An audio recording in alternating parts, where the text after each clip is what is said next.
The Locked Room, and other horror stories.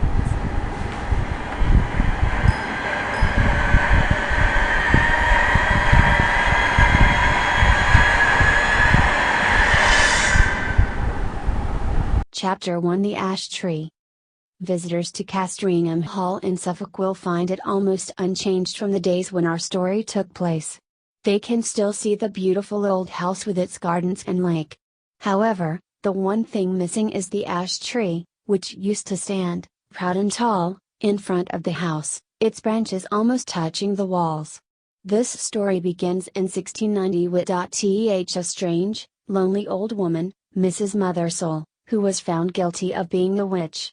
Sir Matthew F. L., the owner of Castringham Hall at that time, described how she used to climb into the ash tree outside his bedroom every time there was a full moon. He said that she carried a strange knife to cut off parts of the tree and that she talked to herself. Once he followed her home, but she disappeared, and when he knocked on the door of her house, she came downstairs in her night clothes looking sleepy. He and the villagers agreed that it was certain she did these things by magic, and so she was hanged. Before she died, she fought and shouted, and her last strange words were, "There will be guests at the hall." After the hanging, Sir Matthew felt uncomfortable and guilty, and he told his friend the vicar about his worries. "You did the right thing, Sir Matthew," were the wise words of the vicar. "I'm sure she was a dangerous woman." Sir Matthew felt happier. That evening, Sir Matthew and the vicar went for a walk in the gardens of Castringham Hall. It was the night of the full moon. As they were returning to the house, Sir Matthew pointed to the ash tree in great surprise. "What kind of animal is that running down the ash tree? It looks very strange." The vicar only saw the moving animal for a moment, but he thought that it had more than 4 legs. He shook his head. "What kind of animal is that running down the ash tree? It looks very strange. Must be tired," he thought to himself. "After all, what animal has more than 4 legs?" He said nothing to Sir Matthew, but just wished him good night. The next morning, Sir Matthew's servants were surprised not to find him downstairs at his usual time of 6 o'clock. When 7 o'clock and then 8 o'clock passed, they began to suspect that something was terribly wrong, and they went up to his bedroom. The door was locked. After knocking several times and still getting no answer from inside, they broke down the door and entered, to find that their fears were right. Sir Matthew's body lay on the bed, dead and completely black. There were no wounds or other marks on him, and everything in the room looked as usual, except that the window was wide open. His servants at first suspected poison, but the doctor who was called found no such thing and could offer no real explanation for Sir Matthew's death. When he heard the news, the vicar rushed to Castringham Hall, and, while he was waiting to hear the doctor's opinion, he looked at Sir Matthew's Bible, which was lying on a table by the dead man's bedside. He opened the book, and the first words he read were from the book of Luke, chapter 8, "Cut it down," were the words he read. The servants locked Sir Matthew's room that day, and it stayed locked up for the next 40 years. By that time, Sir Richard Fell, Sir Matthew's grandson, was living at Castringham Hall. He enjoyed spending money, especially on rebuilding parts of the hall. He also decided to make the local church bigger so that his family could have a fine new seat in the new part of the church. In order to complete this building work, some of the graves in the graveyard had to be moved. One of the graves was that of Mrs. Mothersole, the old witch who began this story. The villagers were excited about the opening of her grave, and a crowd came to watch. However, they and the workmen were amazed to find the grave completely empty, no body, no bones, no dust. At about this time, Sir Richard started to sleep very badly. The wind made his fire smoke and the curtains move, and, because his room faced east, the sun woke him up early in the morning. One morning he asked his servant to help him choose a better room, and he made a tour of the house, finding something wrong with each room. Each one was either too cold or too noisy, or it faced the wrong direction. Finally, he found himself outside his grandfather's old room. His servant tried to persuade him not to go in. "It's a bad room, sir. They say terrible things happened in there, and no one has opened the door since the death of your grandfather. Also, The ash tree is right outside the window and that's always unlucky, sir." But Sir Richard was not listening. He unlocked the door and walked straight in. "See?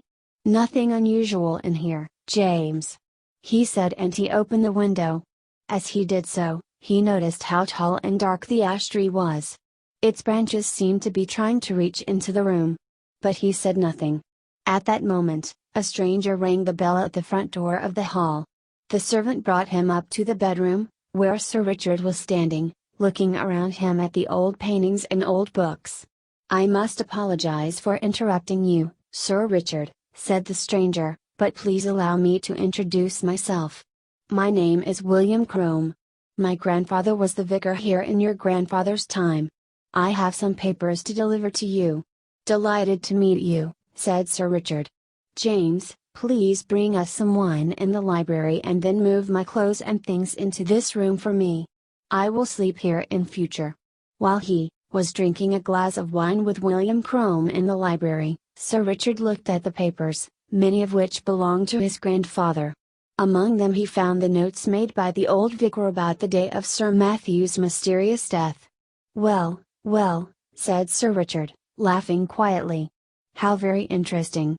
It seems that my grandfather's Bible gave a piece of advice on the day he died, and your grandfather thought it could be about that old ash tree outside the bedroom window. Cut it down, the good book told him. Those were the first words your grandfather saw when he opened the Bible on the day of my grandfather's death." "Do you still have that old Bible?" asked William Crome. "I'd very much like to see it." Sir Richard found the old Bible easily. "Yes, here it is. A bit dusty, I'm afraid. Let's see what it has to tell me. I'll open it at any page and read the first words I see, just as your grandfather did." He opened the book and his eyes fell on the words, "You shall look for me in the morning, and I shall not be here." Sir Richard was sure that the words were again about the ash tree. The Bible was trying to give him some advice. He ordered some of his servants to cut it down the next day. But Sir Richard did not live to see them cut the ash tree down. That night, at exactly midnight, a strange and terrible animal jumped from Sir Richard's bed, ran silently to the window and disappeared into the shadowy branches of the enormous tree. No one was there to see it, but the next morning they found Sir Richard's body, like his grandfather's, dead and completely black. When William Crome heard the news of his new friend's death, the words from the Bible came back to him, "You shall look for me in the morning and I shall not be here." He immediately hurried to Castringham Hall, where he found the family and servants crowded round the ash tree. "Sir Richard's last orders were that we should cut down this tree," explained James, and then, in a quieter voice, he went on, "And there's something very strange about that tree, sir. Very strange. It's hollow and they say something lives inside it." The gardener put his ladder against the tree and climbed up to look inside. As he held a light over the hole, his face suddenly looked so terrified that several of the people watching from below screamed and turned to run. The gardener himself fell off the ladder, dropping his lamp down into the hollow tree, which quickly caught fire. As the tree started to burn, the crowd saw an animal run from the tree. They screamed in horror as they saw its shape and size.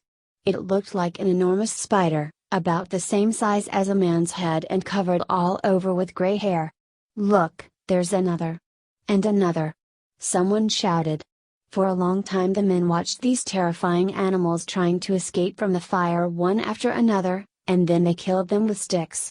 As the tree started to burn, the crowd saw an animal run from the tree. At last, the fire burned itself out and William Crome, James the servant and some of the braver people went to look inside the blackened tree. There they found the bones of a human being. The doctors who examined it afterwards said that it was the body of a woman who died around 1690, the year that old Mrs. Mothersole was hanged. Chapter 2, A School Story. Two men, John and Edgar, were having dinner together one night when a conversation started on the subject of school days. One of them, John, told the following strange story: "When I went to the school in September of 1870, I immediately became friendly with a Scottish boy called MacLeod. It was a large school and the teachers changed quite often. One term a new teacher named Sampson came to teach at the school. He taught us Latin. He was tall and pale with a black beard, and he was popular with the boys because he used to tell us all about his travels to different countries. He always carried an old gold coin in his pocket, which he found on a trip to Turkey, and one day he let us look at this coin closely. On one side of it was the head of a king, I don't know which one, and on the other side of it were the letters GWS, for Sampson's name, and the date the 24th of July 1865. We enjoyed Sampson's classes because he often asked us to invent sentences of our own, instead of always doing the boring exercises in the grammar book. One day, he asked us for sentences using the word remember in Latin. We all wrote our sentences in the usual way, and Sampson came round to correct each of us. My friend MacLeod seemed to be having some difficulty in thinking of a sentence, and when the bell went for break, I saw him write something very quickly, just before Sampson reached him. So MacLeod's sentence was the last one that Sampson corrected that day. I waited outside the classroom for what seemed a long time before my friend at last came out. I guessed that he was in trouble for making a mistake. When he did come out, he was looking thoughtful. What happened? Was old Sampson angry? I asked. No. My sentence was all right, I think. I wrote memento putaenter quatua taxos, said MacLeod. Well, what does all that mean? I asked. That's the funny thing, he explained. I don't really know, you see. I couldn't think of anything to write until just before Sampson got to me. Then those words just came into my head from nowhere, and it was very strange. I could see a sort of picture of it in my head. I think it means remember the well among the four trees. When Sampson read it, he went quiet for a long time. Then he started to ask me questions about my family and where I came from. Then he let me go. We soon forgot about the lesson and MacLeod's strange sentence because the next day MacLeod became ill with a cold and he didn't come to school for a week. Nothing happened for about a month, until one day when we were, again, writing Latin sentences for Sampson. This time we had to write them on pieces of paper and give them to him for correction. He started looking through them, but when he got to one piece of paper he turned white and cried out, looking very frightened. He got up and hurried out of the classroom, and we sat there for a long time, wondering what to do. Finally, I got up to have a look at the papers, and the first thing I noticed was that the top one was in red ink. Our school never allowed us to use red ink, it was against the rules. The sentence on the paper said Sita non veneris ad me, ego veniam ad, which means if you don't come to me, I will come to you. All the boys looked at it and they all promised that the sentence was not theirs. To check, I counted the pieces of paper. There were 17 of them, but there were only 16 boys in the class. Where this paper came from, no one could say. I put it in my pocket, and it wasn't until that afternoon that I took it out again. It was completely white, with no sign of the red writing on it anywhere. I know it was the same piece of paper because I could still see my finger marks on it. Anyway, Sampson eventually came back at the end of that lesson and told us we could go. He looked at the papers one by one, and probably thought it was his imagination playing tricks. He looked pale and worried. The next day, Sampson was in school again and he seemed quite normal, but it was that night that the third strange thing happened. It was about midnight when I suddenly woke up. Somebody was shouting at me. It was MacLeod, who shared my room. He looked terrified. "Quick," he said, "I think a burglar is trying to get into Sampson's room." I rushed to the window but could see nothing. Somehow, though, I felt that something was wrong out there, and the two of us waited, watching closely. "Tell me exactly what you saw or heard," I whispered. "I didn't hear anything, but about 5 minutes before I woke you I just found myself standing here at the window," MacLeod whispered back. There was a terrible-looking man standing just outside Sampson's window. He was very tall and very thin, and he didn't really look like a living person at all. More like a ghost. He seemed to be making a sign to Sampson to go with him. That's all I saw before I woke you up. We waited a long time, watching, but we saw nothing more that night. Everything was quiet outside. We woke up feeling tired and strange in the morning. But during the day the news went round that no one could find Sampson anywhere, and he didn't come for our Latin class that day. In fact, we never heard of or saw Sampson again. Somehow, MacLeod and I knew that we should keep quiet about what he had seen that night, and we never told anyone.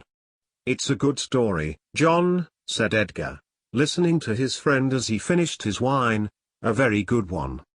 But now I really must be on my way home. I hope I don't meet any strange, thin men on the way.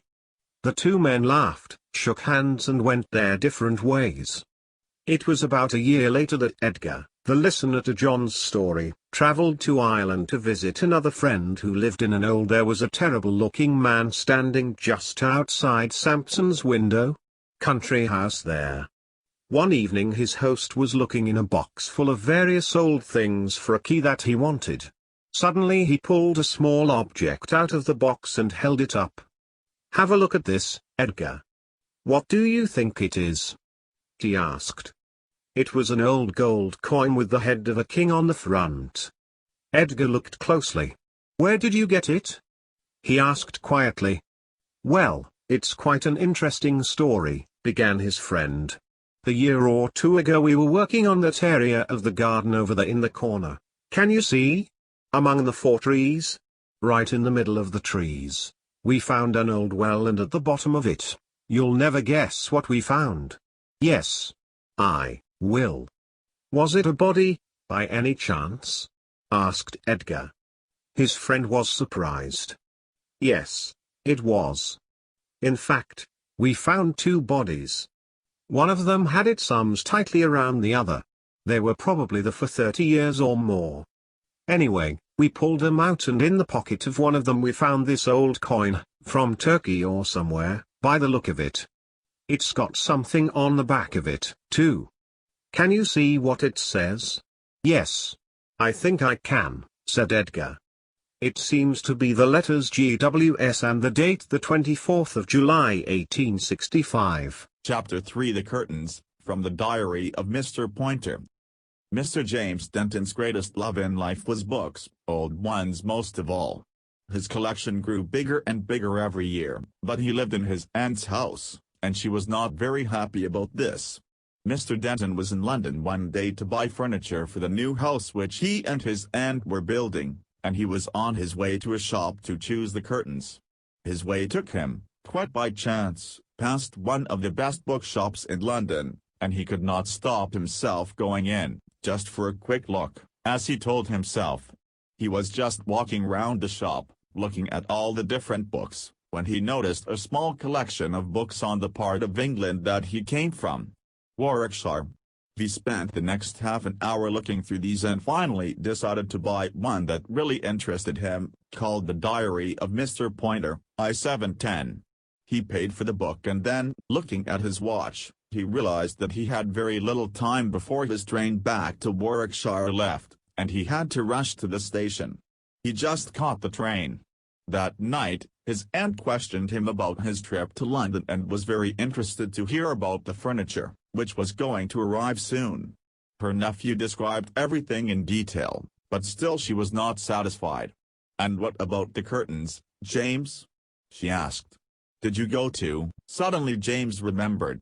Oh dear," he said, "Dial's the one thing I missed. I am so sorry. You see, I was on my way there when, quite by chance, I passed Robbins." "Not Robbins the bookshop, I hope," cried his aunt. "Don't tell me you've bought more horrible old books, James."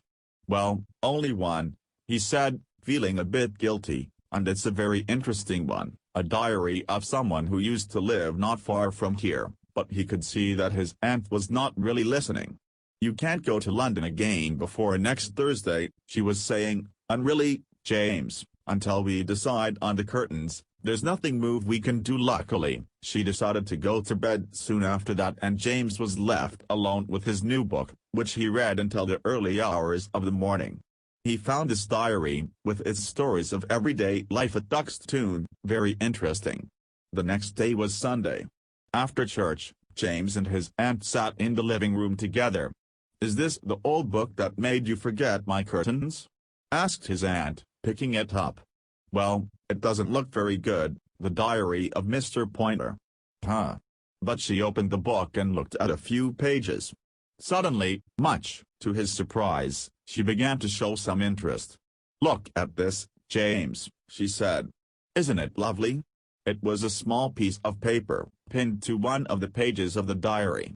On it was a beautiful drawing, made up of curving lines, which somehow caught the eye. "Well, why don't we get it copied for the curtains if you like it so much?" he suggested, hoping that she would forgive him for his bad memory of the day before in London. His aunt agreed, and the very next day, James took the piece of paper to a company in the nearest town, who agreed to copy it and make it into curtains. About a month later, James was called in to inspect the work and was extremely pleased with the result. "Was it a difficult job?" he asked the manager. "Not too difficult, sir. But, to tell you the truth, the artist who did the work was very unhappy about it. He said there was something bad in the drawing, sir." James was thoughtful, but still he chose the colors for the curtains and then returned home. James, though, did not want to go to bed immediately and sat in the chair by the fire in his room, reading.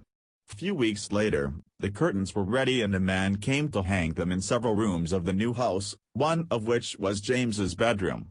That night he found that he could not stop looking at them, and, although it was a still night, he was almost sure that the curtains were moving and that someone was watching him from behind them. He told himself that this was impossible and not to be so stupid. He explained to himself that the effect was caused by the curving lines on the curtains, which looked just like long, curling black hair. The next day, a friend of James's came to stay, and after dinner they sat up late, talking and laughing. At last they decided to go to bed, and James showed his friend to the guest room, which was just along from his own. James, though, did not want to go to bed immediately and sat in the chair by the fire in his room, reading. He fell asleep for a few minutes, and, when he woke, he realized that something was in the room with him. Putting out his hand, he felt something covered in hair and thought it was his dog, who always followed him everywhere. "How did you get in here? I thought I left you downstairs," he said, looking down. To his horror, he found it was not his little dog, but something almost human. He jumped and screamed, and, as he did, the face of the thing came up towards him. No eyes, no nose, no mouth. Only hair. He screamed again and rushed at the door, but was so frightened that he could not get it open. He felt the thing touch his back and start to tear at his shirt. At last the door flew open and he rushed to his friend's room, terrified and breathing hard. The next morning, early, James went away to the seaside for a few days to try to forget about his horrible experience. He took with him the diary of Mr. Pointer. He wanted to read it again carefully to find out anything he could about the pattern pinned onto the page. When he turned to that part of the book, he found that there were several pieces of paper stuck one on top of the other. He carefully pulled off the first two and found his story, written by Mr. Pointer in 1707. Old Mr. Casbury of Accrington told me this day of young Sir Everard Charlotte, at that time a student of University College. The young man drank too much and broke the law many times, but because he was from an important family, the university never did anything about it. He used to wear his hair very long and curling down his neck, and he wore unusual, colorful clothes. His behavior made his father very unhappy. One day, they found young Sir Everard dead in his room, with all his hair pulled out. No one could explain why or how he died, but the strangest telling was that, the day after he died, the body disappeared completely, leaving only a pile of long, curling black hair on the floor of his room. His father kept some of this hair and had drawings made of it, part of which I have pinned to this page. This is the strange story behind the curtains. Before he returned home, James Denton ordered his servants to take them all down and burn them. Chapter 4 The Flies, from an evening's entertainment. If you go to the end of the road, past Colin's house, on the left you will see a field with some old fruit trees in it. A little house used to be there where a man called Davis lived. He was a very quiet man who seemed to have enough money to live on. He didn't work on the farms, but he always went to town on market days. One day, a young man came back from market with him. The young man was pale and thin, and he didn't speak very much. He lived with Mr. Davis and nobody knew if he helped with the housework, or if Mr. Davis was his teacher.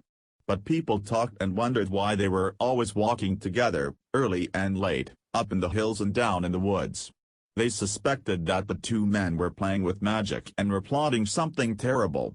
Once a month, when the moon was full, they went up to a place on the hill where there are piles of old stones and rocks and they stayed up there all night. Someone once asked Mr. Davis why he went to such a dark, lonely place in the middle of the night. Mr. Davis smiled and replied, "I love old places. They remind me of the past. And the air is beautiful on a summer's night. You can see all the countryside for miles around in the moonlight." But Mr. Davis's young friend interrupted rudely, "We don't want other people near us. We just want to talk to each other." Mr. Davis seemed annoyed at his young friend's rudeness and he politely explained, "People say that there are bodies under those old stones, the bodies of dead soldiers. I know farmers sometimes find old bones and pots when they are working in the fields around here. I'd like to know more about how those people lived and who their gods were. I think they probably practiced magic." Then, one morning in September, something terrible happened. A farm worker had to go up to the top of the hill, to the woods, very early, when it was still dark. In the distance he saw a shape that looked like a man in the early morning fog. As he came nearer, he saw that it was a man. It was Mr. Davis's friend, dead, hanging from a tree. Near his feet was a knife, covered in blood. The poor farm worker was terrified and ran back down the hill to the village. He woke up some of the villagers to tell them about the terrible sight and some men went back up the hill with a horse to bring down the body.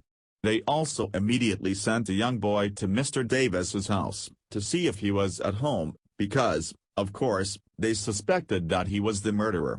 When they cut down the young man's body from the tree, they were surprised to see the clothes he was wearing were all black, like the clothes that vicars used to wear many centuries ago. When the men's horse came near the tree and the dead young man, it screamed and tried to run away, but the men were able to hold it and they finally got back to the village with the body across the terrified horse's back. In the village they found a young boy standing in the main street, with several women standing around him. He was as white as paper and would not say a word. When the men tried to move on towards Mr. Davis's house, the horse again became very frightened. It stopped in the road and would not move. Then suddenly it turned and tried to run, and the body of the dead young man fell off its back onto the road.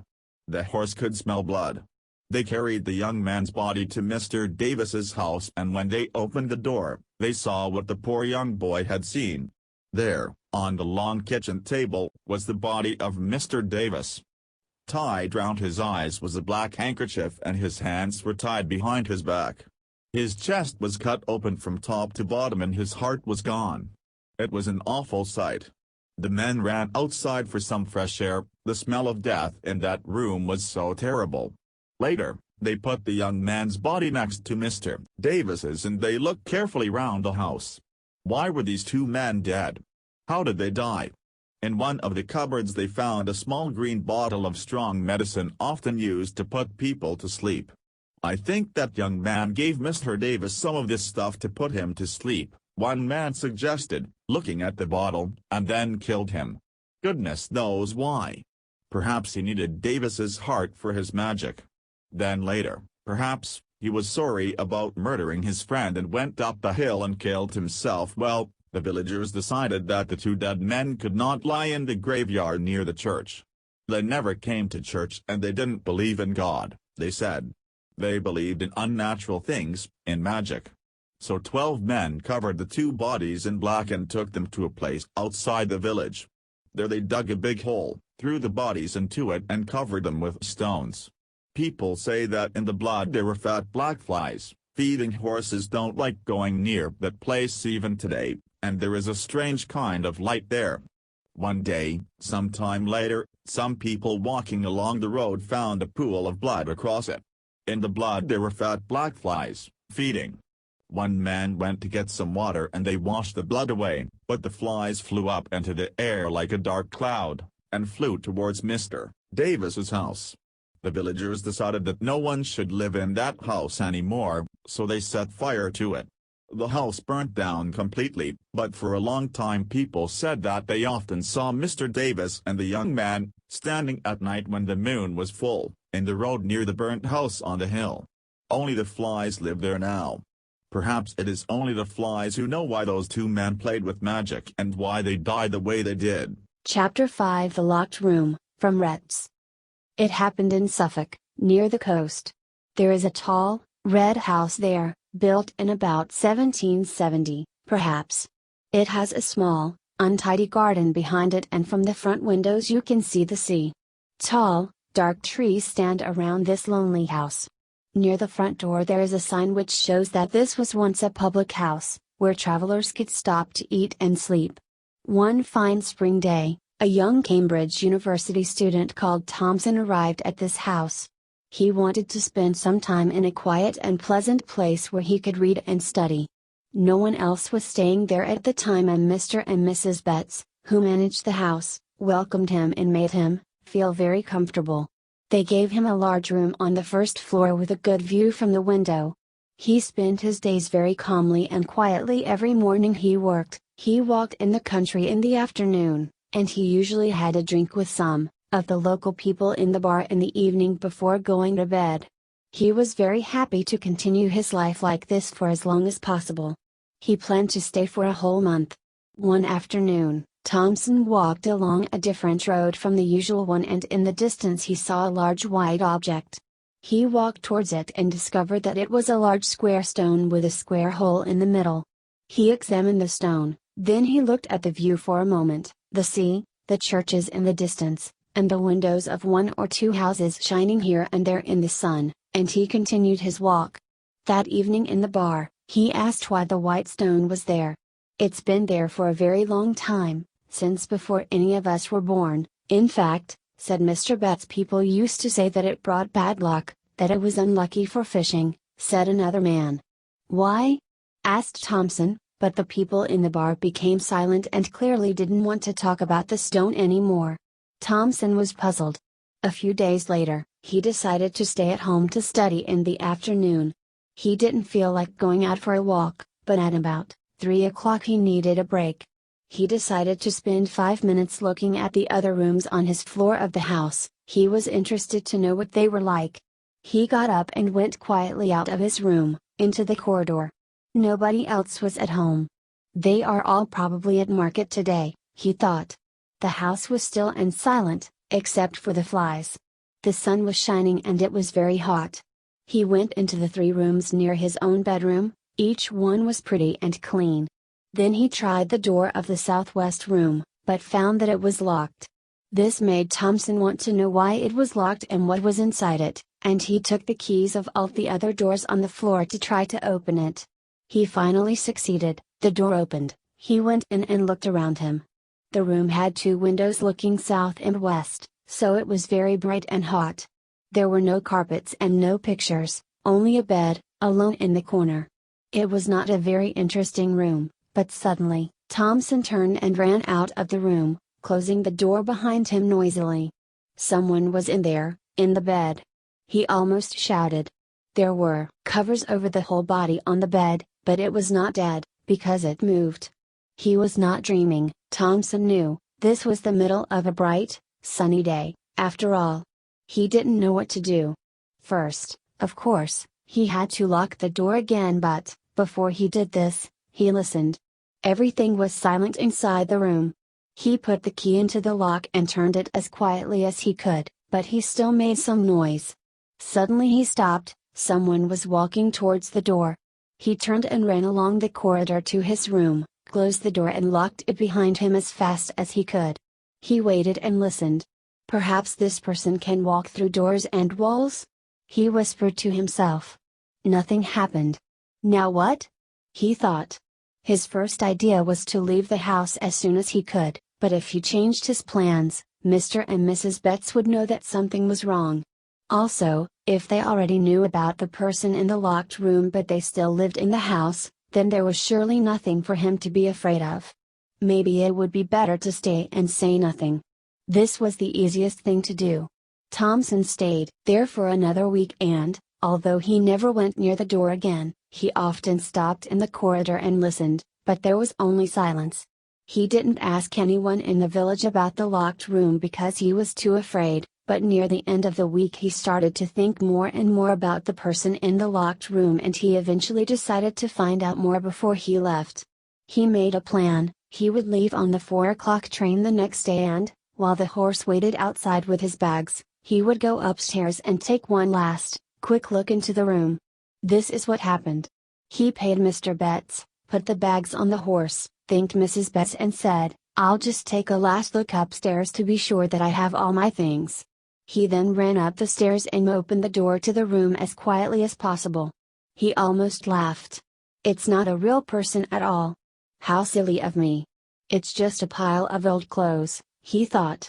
He turned to go, but suddenly something moved behind him. He turned quickly and saw the pile of old clothes walking towards him, with a knife stuck into the front of its jacket and dried blood all down its shirt. He pulled open the door and rushed out of the room. He turned to go, but suddenly something moved behind him. And down the stairs. Then he fell and everything went black. When he opened his eyes, Mr. Betts was standing over him with a strong drink in a glass. He looked annoyed. "You shouldn't have done that, Mr. Thompson, sir. It was a stupid thing to do after we've been so good to you. Why did you want to look in that room?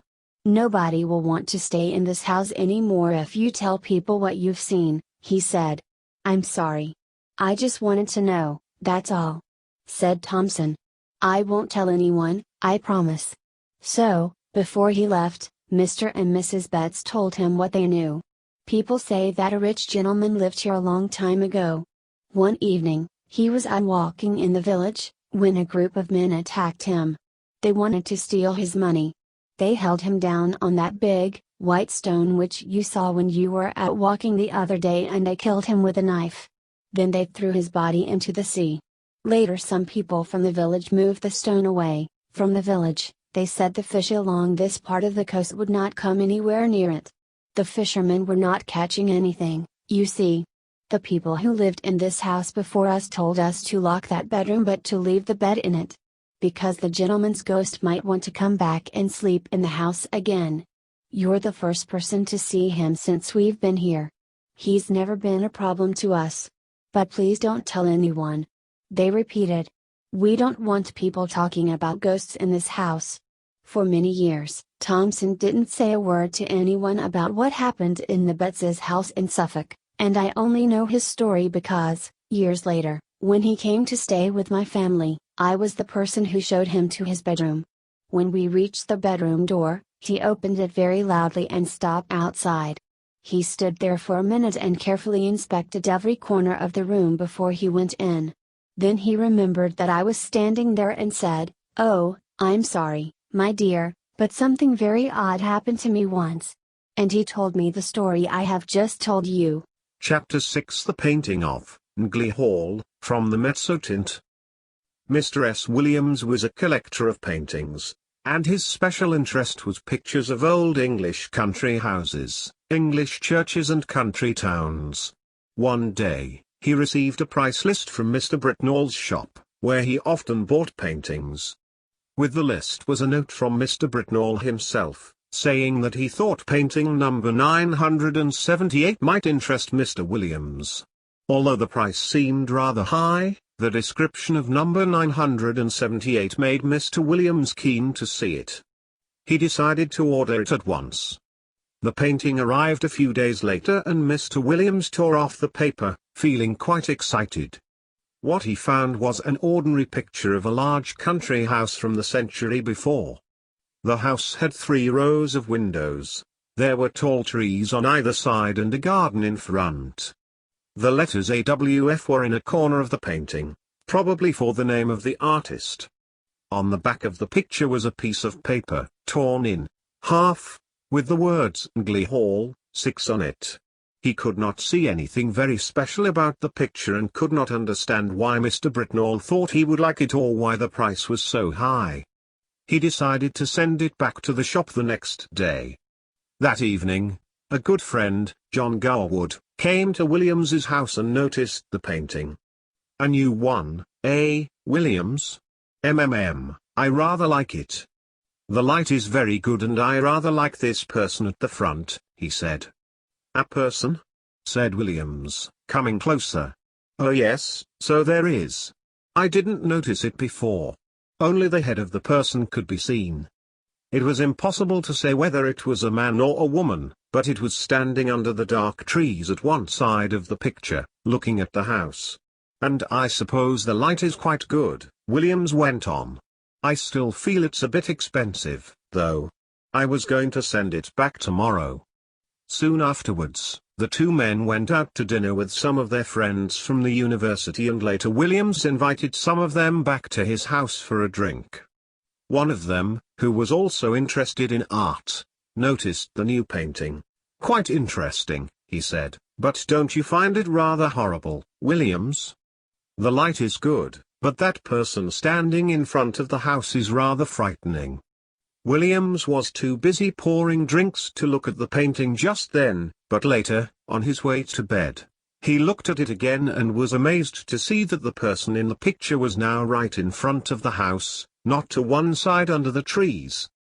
The person seemed to be on their hands and knees, moving towards the house. He or she looked extremely thin and was dressed all in black, except for a white cross on the back. "Am I going mad?" Williams asked himself. He decided to lock the picture in a cupboard but did not want to go straight to bed. "I'll write down everything that has happened to the picture since it arrived here. Then in the morning I won't think this is all a dream," he thought to himself. And that is what he did. He found it very difficult to sleep that night, and the next morning he decided to ask another friend, Nisbet, to come and look at the painting. "I want you to tell me exactly what you see in the picture, in detail," he said to Nisbet, showing him the painting. "I'll explain why afterwards." "Well, I can see a country house, English, I think, by moonlight," began Nisbet. "Moonlight?" interrupted Williams. "Are you sure? There was no moon there when I first got it." Nisbet looked at his friend strangely. "Shall I continue? The house has 1, 2, 3 rows of windows. The person seemed to be on their hands and knees, moving towards the house." "But what about people?" interrupted Williams again. "No one at all," said Nisbet. "But what is all this about, Williams?" "I'll explain in a moment," answered Williams. "Can you see anything more? $1 Well, let me see. The only other interesting detail is that one of the windows on the ground floor is open," said Nisbet. "My goodness!" Williams shouted. "It's inside the house now." He rushed across the room to see for himself. Sure enough, Nisbet's description was correct. Williams went to his desk and wrote quickly for a minute or two. Then he brought 2 pieces of paper over to Nisbet. The first was a description of the painting as it was at that moment, which Nisbet signed. The second was Williams's description of their painting on the night before, which Nisbet read but did not believe. "This is the strangest thing I've ever heard or seen," said Nisbet. "The first thing we must do is take a photograph of the painting before it changes again. Then we should try to find out where this place is in England. I feel there is something strange and terrible happening there. Yes, and I also want to ask John Garwood to write a description of what he saw when he looked at the painting last night. We could only just see the person then, under the trees over on this side of the house," said Williams, pointing at one side of the picture.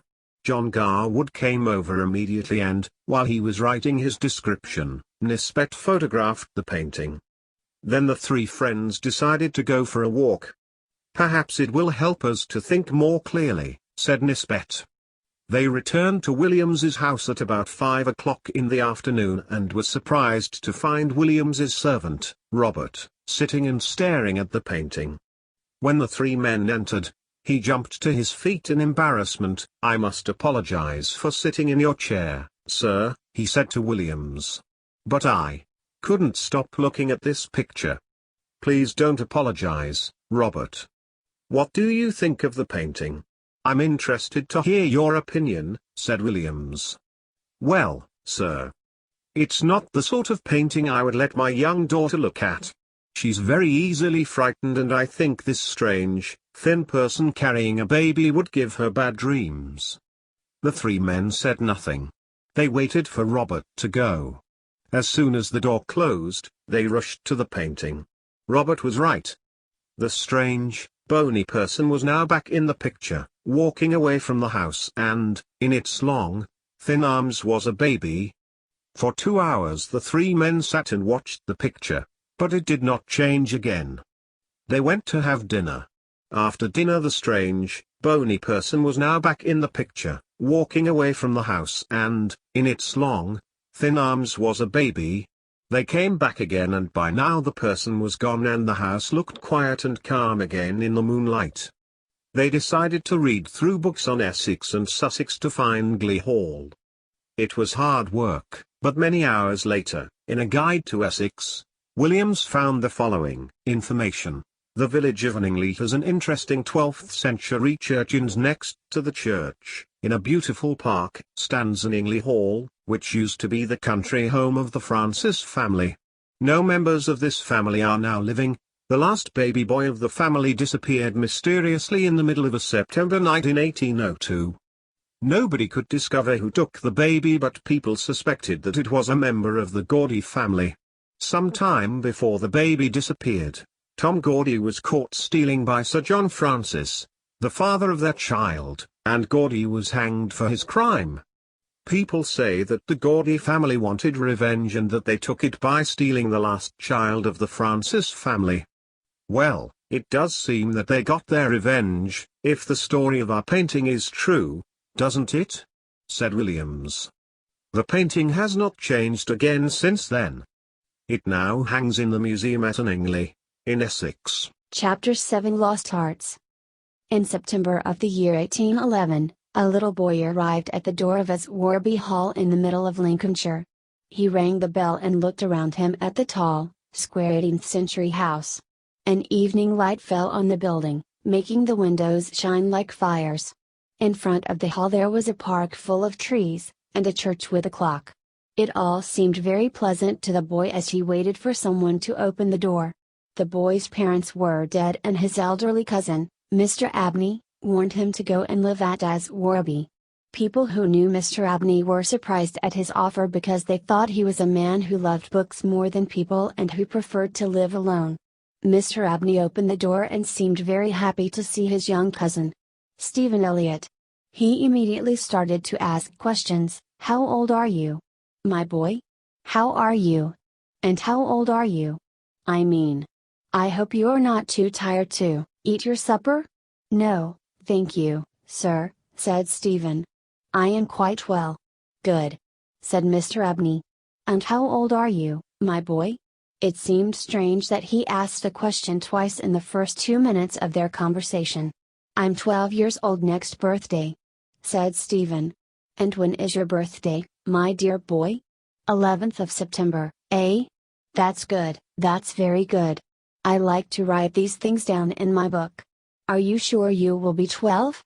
"Yes, sir. Quite sure." "Well, take him to Mrs. Bunch's room, Parks," Mr. Abney said to his servant, "and let him have his supper." Mrs. Bunch was the friendliest person at Aswarby.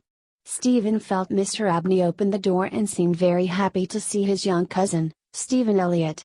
Comfortable with her, and they became good friends in a quarter of an hour. She was 55 years old and knew everything about the house and its neighborhood. She was quite willing to share this information with Stephen, and there were certainly many things about Aswarby Hall and gardens that the boy wanted to ask her. One November evening, Stephen was sitting by the fire in Mrs. Bunch's room, thinking about his new home. "Is Mr. Abney a good man?" he suddenly asked. Good? My child, said Mrs. Bunch, he's the kindest man I've ever known. Haven't I told you about the little boy he brought here from the street 7 years ago, and the little girl 2 years after I started working here? No, please tell me about them, Mrs. Bunch, said Stephen. Well, she began, I don't remember much about the little girl. Mr. Abney brought her back from his walk one day and told Mrs. Ellis to take care of her. The poor child had no family. She lived with us for about 3 weeks and then one morning she got up while everyone was still asleep and left the house. I've never seen her again. Mr. Abney looked everywhere but she never came back. She was a very silent child but she helped me a lot and I loved her very much. And what about the little boy?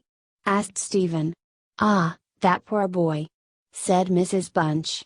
He came here one winter day playing his music, and Mr. Abney asked him lots of questions, such as where do you come from? How old are you? Where are your family? He was very kind to the boy. But the same thing happened, he just disappeared. That night Stephen had a strange dream. Near his bedroom at the top of the house there was an old bathroom, which nobody used. The top of the door was made of glass and it was possible to look in and see the bath. In his dream, Stephen looked through the glass and saw a body in the bath, a very thin, dusty body with a sad smile and the hands pressed over the heart. As Stephen looked, a terrible cry came from the lips, and the arms began to move. Stephen was extremely frightened and woke up suddenly. He found that he really was standing on the cold floor near the bathroom. Bravely, he looked through the glass again to see if the body was really there. It was not. He went back to bed. When they heard about Stephen's experience, Mrs. Bunch and Mr. Abney were very interested and Mrs. Bunch put a new curtain over the glass door of the bathroom. Mr. Abney said he would write about Stephen's dream in his book. It was nearly spring when 2 more strange things happened. The first was that Stephen passed another very uneasy night and the next day he saw Mrs. Bunch mending his nightshirt. She seemed rather angry with him, and asked how did you manage to tear your nightshirt so badly? It'll take me a long time to mend it. Stephen looked and saw that there were some cuts in the shirt, a few inches long. I don't remember how it happened, he said. I don't remember anything. But they're just the same as the scratches on the outside of my bedroom door. Mrs. Bunch looked at him, her mouth open, and then ran upstairs to see. Well, she said when she returned, it's very strange. I wonder how those scratches appeared, they're too high for a dog, a cat or a rat to make. Don't say anything to Mr. Abney, but remember to lock your door when you go to bed tonight. Oh, I always do, replied Stephen. The next evening, the second strange thing happened. Mr. Parks, the servant, visited Stephen and Mrs. Bunch in Mrs. Bunch's room. He did not often come to see them there. When he came in, he didn't at first notice that Stephen was there. He seemed very nervous and uneasy. Mr. Abney will have to get his own wine if he wants a drink in the evenings, he said. If I can't go down and get it in the daytime, I won't go at all. There's something very strange down there under the house, you know, maybe it's the wind or maybe it's rats, but I don't think so, and I don't like it. Don't talk like that, answered Mrs. Bunch. You'll frighten young Stephen. Mr. Parks suddenly noticed Stephen for the first time and quickly said, with a nervous laugh, Oh, I was only joking, you know. But Stephen knew that it wasn't a joke, and he was worried. He asked a lot of questions but Mr. Parks refused to tell him any more about the noises under the house. It was now March 24, 1812, a strange day, windy and noisy. Stephen stood in the garden until as if it was full of ghosts, people he couldn't see who were flying in the wind and trying to contact living people in the real world. After lunch that day, Mr. Abney said, Stephen, my boy, will you come to my library late tonight at 11 o'clock? I will be busy until then but I want to show you something about your future life. Don't tell Mrs. Bunch or anyone else in the house. Just go to your room at the usual time. Stephen was excited. He could sit up until 11 o'clock. He looked in at the library door when he was on his way upstairs that evening and he saw on the table a silver cup filled with red wine, and an old piece of paper with words on it. At about 10 o'clock, Stephen was standing at the open window of his bedroom, looking out over the nighttime countryside. The wind was not so strong now and there was a full moon. Suddenly he heard some strange cries, perhaps someone lost in the night? He thought. Or water birds down on the lake in the park? The noises grew louder and came nearer the house. Then they stopped. But just as Stephen was about to close his window and continue reading his book, he saw two children standing outside under the dark trees, a boy and a girl. They stood together, looking up at his window. The girl reminded him of the girl in his dream about the bath. And the sight of the boy made him feel afraid. The girl was smiling, holding her hands over her heart. The boy, with his untidy black hair and old clothes, stretched his hands out helplessly in front of him. His fingernails were very long and dirty. As the boy stood there with his arms held out, Stephen suddenly saw something which made his hair stand on end. He could not believe his eyes. There, on the left side of the boy's chest, was a large black hole. Again Stephen heard the children's terrible, sad cries, then they disappeared. Although he was badly frightened, Stephen decided to go to Mr. Abney's library. It was now nearly 11 o'clock. He walked very fast through the dark cold house, quiet at this time of night with all the servants in bed. But when he arrived at the library, the door would not open. It was not locked and the key was on the outside, but when he knocked there was no answer. He listened carefully and he heard Mr. Abney speaking, no, crying out. But why? Perhaps he too could see the strange children? Then, suddenly, everything was quiet and the library door opened by itself. Mr. Abney was in his chair, his head thrown back and his eyes wide, with a look of terrible fear and pain on his face. On the left side of his chest was a large hole and Stephen could see his heart. But there was no blood on his hands and the long knife on the table was completely clean. The window of the library was open and the wind blew the curtains in a terrible dance. An old book was open on the table and this is what Stephen read. Thousands of years ago, people discovered that you could. Stephen suddenly saw something which made his hair stand on end. There, on the left side of the boy's chest, was a large black hole. Control the world, fly, disappear or become someone or something else, all by magic. But to be able to use this magic, it is necessary first to take at the hearts of 3 young people, under 21 years of age. I have spent almost 20 years carefully choosing 3 young people who I could kill without anybody noticing. First was Phoebe Stanley on March 24, 1791. Second was an Italian boy, Giovanni Paoli, on March 23, 1805. And tonight, on March 24, 1812, the last child to die for me will be my cousin, Stephen Elliott.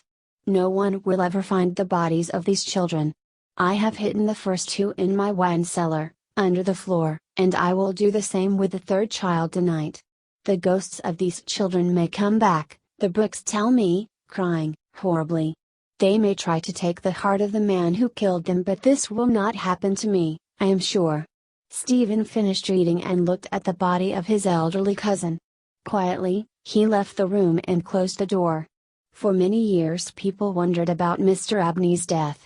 It must have been a wild cat that came in through the open window and killed the poor man, they said.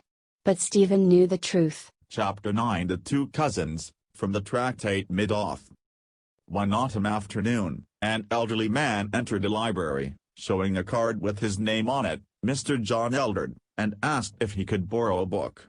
The name of the book I want is the tractate Mid-Off, it's number 11334, I believe, he said. But I don't know this library at all. Would someone be able to go and find it for me? A young man, who worked there, Mr. Garrett, was passing and he answered, "Of course, I'll go and find it for you immediately, sir." Mr. Eldred sat down on a chair near the door to wait. When Mr. Garrett returned he had to apologize for failing to find the book. "I'm very sorry, Mr. Eldred, but someone has already borrowed that book." "Are you sure?" replied Mr. Eldred. "Yes, sir," said Garrett, "but if you wait a moment you'll probably meet the man who has taken it as he leaves the library. I didn't see him very well but I think he was an elderly man, quite short, wearing a black coat." "It's all right," said Mr. Eldred. "I won't wait now, thank you. I have to go. But I'll come back again tomorrow and perhaps you can find out who has the book." "Of course," replied Garrett, and Eldred left the library quickly. Garrett thought, "I'll just go back to that room and see if I can find the old man. I'll ask him if he can wait a few days for the book and then I'll give it to Mr. Eldred tomorrow." So he went back to the same room and, when he got there, the book, the tractate Midoth, was back in the right place. Garrett felt very bad. "Mr. Eldred hasn't got the book he wants," he said to himself, "because I didn't see it. I'll wait for him tomorrow and give him the book myself." The next morning, he was waiting for Mr. Eldred. "I'm very sorry," he said when Eldred came in, "but I was sure that the old man took the book away with him. If you'll wait for a moment, I'll run and get it for you now." Again Eldred sat down and waited, but this time his wait was very long. After 20 minutes he asked the woman behind the front desk if it was very far to the part of the library where Garrett was looking for the book. "No, not far at all, sir," she answered. "It's sad that he's taking such a long time," and she went to look for Garrett. She came back a few minutes later, looking rather worried. "I'm very sorry, sir, but something has happened to Mr. Garrett," she said. "He suddenly became ill while he was looking for your book and we have had to send him home." Mr. Eldred was surprised but he answered politely, "I'm so sorry that Mr. Garrett became ill while he was trying to help me. I'd very much like to go to his house to ask how he is. Could you give me his address?" The woman gave him the address and, before he left, Eldred asked her one last question. "Did you see an elderly man in a black coat, leaving the library soon after I was here yesterday afternoon?" "No, I didn't," replied the woman. "There were only 2 or 3 other men in here yesterday afternoon and they were all quite young, I think." Mr. Eldred then left for Mr. Garrett's house. He found him in a chair by the fire, looking pale and ill. "I'm so sorry for all the trouble I have caused you," Garrett said. "Don't worry about it," said Eldred. "But what happened in that room? Did you fall? Did you see something?" "Well, yes, I did fall and it was because I saw something," answered Garrett. "It was just as I went into the room where we keep that book you want." "No, no," said Eldred hurriedly. "Don't tell me now. You will make yourself ill again." "But I'd like to tell someone," answered Garrett. "Not now, young man, not now," said Eldred, standing up quickly. "I'm afraid I must go now," and he moved towards the door. Garrett gave him the exact number of the book, the tractate Midoth, so that he could go to the library and find it himself the next day. But Eldred did not appear at the library again.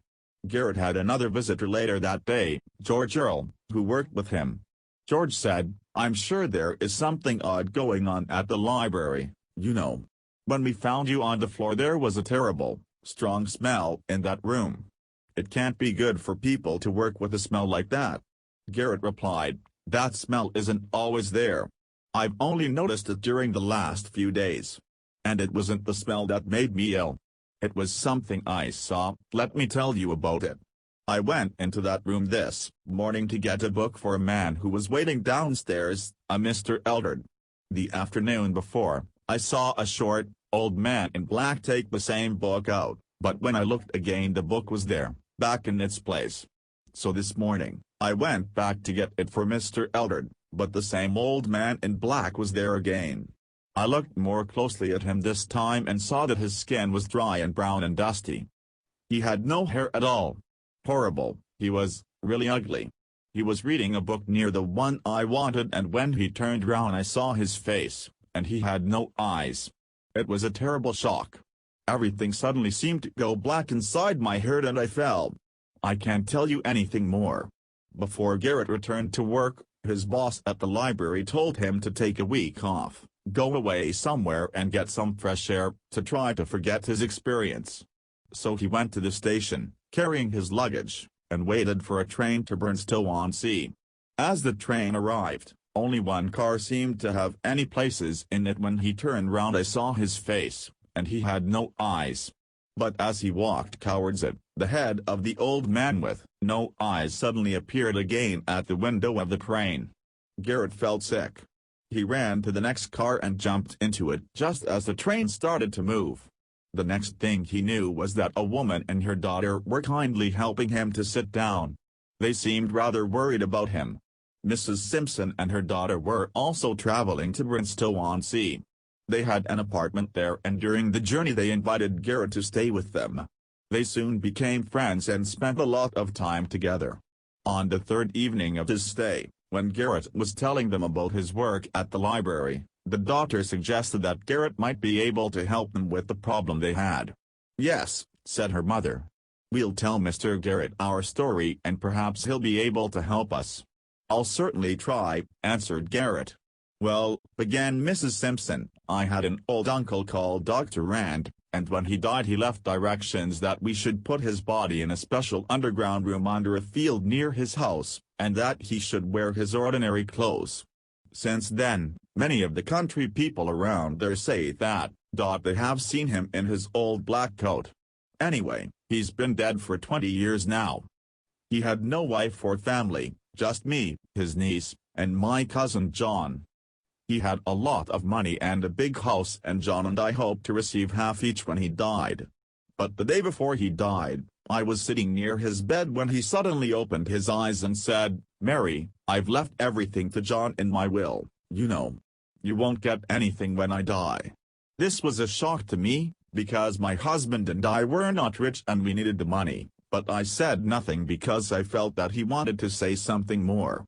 I was right," he continued, "but, Mary, I don't like John and I think my will is wrong. I've decided that you should have everything, but first you'll have to find the letter in which I have written my new will, and I'm not going to tell you where it is. But I will tell you one thing, I've left it in a book, Mary, and the book is not in this house. It's in a place where John can go and find it any time. So, I'll tell you something more that John doesn't know. When I'm dead you will find an envelope in my desk with your name on it, and inside it you'll find something that will help you." Well, a few hours later, he died and I wrote to my cousin John Eldred, but of course, he has never replied. Meanwhile, we have to continue living in our small apartment here at Bristol-on-Sea. "Did you say John Eldred?" asked Garrett, amazed. "I saw a man called John Eldred just a few days ago. A thin, elderly man." "Yes, that sounds like him. Where did you see him?" asked Mrs. Simpson. "In a public place," said Garrett. "I don't know if I should tell you where. But what about the envelope?" "Here it is," answered Mrs. Simpson. And she took out a small piece of paper with just 5 numbers on it, 11,334. Garrett thought for a moment and then asked, "Do you think Mr. Eldred knows exactly where the book is which contains your uncle's letter?" "Well, I don't know. People say he's always going to library and bookshops, so he must know its name, but probably not where it is," answered Mrs. Simpson. Garrett was silent as he thought about the problem. The next day, Garrett left Bristol-on-Sea and traveled home by train.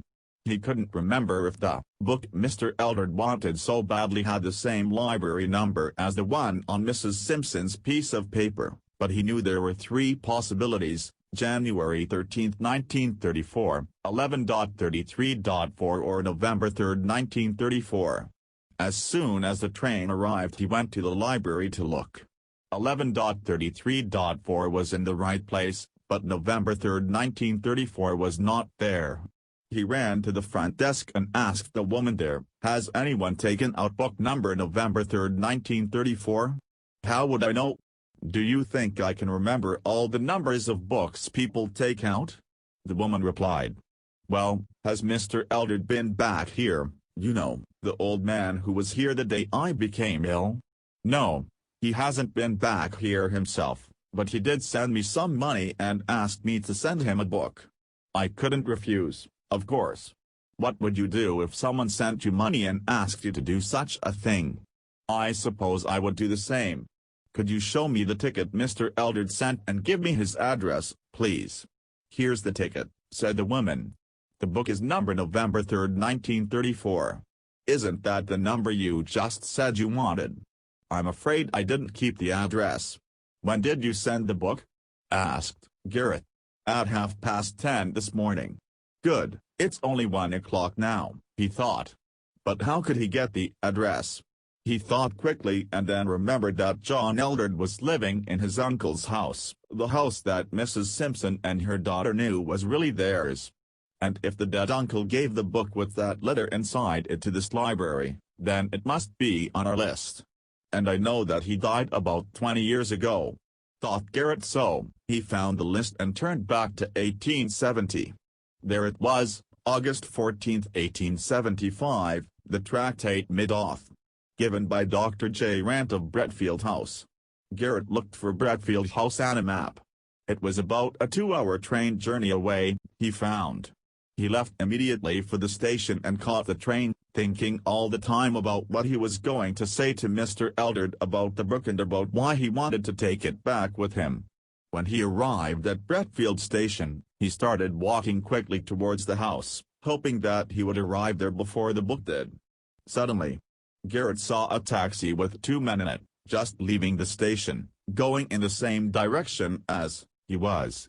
He recognized he was just about to tear a page from the book when suddenly something small and dark ran out from behind the tree. John Eldred thought to himself, he's been to the station to collect the book which the library sent him this morning. He stopped and looked towards the taxi. Eldred was getting out of it and the driver was moving away slowly up the road. Eldred followed it on foot. As he walked, something fell from his pocket, a box of matches. He continued walking. It was getting dark, the light was going now. Eldred was walking slowly but Garrett could see that he was turning the pages of the book, looking for something. He then stopped and felt in all his pockets. He looked annoyed when he found that the box of matches was not there. He was just about to tear a page from the book when suddenly something small and dark ran out from behind the tree. 2 strong black arms caught him round the head and neck. There was no sound. Eldred fought wildly but silently with his arms and legs. Then it was over. Eldred lay there alone on the road. Garrett shouted and started to run towards the body. Another man, who was working in a field near the road, ran over to help, but Eldred was already dead. Later, the police and the lawyers asked Garrett many questions but he could only repeat, someone attacked Mr. Eldred just as he was going to tear a page from his book. They soon found, of course, that on the same page there was a lot of writing by old Dr. Rant, which said that his house and all his money really belonged to Mrs. Mary Simpson and not to John Eldred. And it is not very difficult to imagine how William Garrett was soon able to leave his job at the library to become the next owner of Bretfield House, with his wife, Mrs. Simpson's daughter,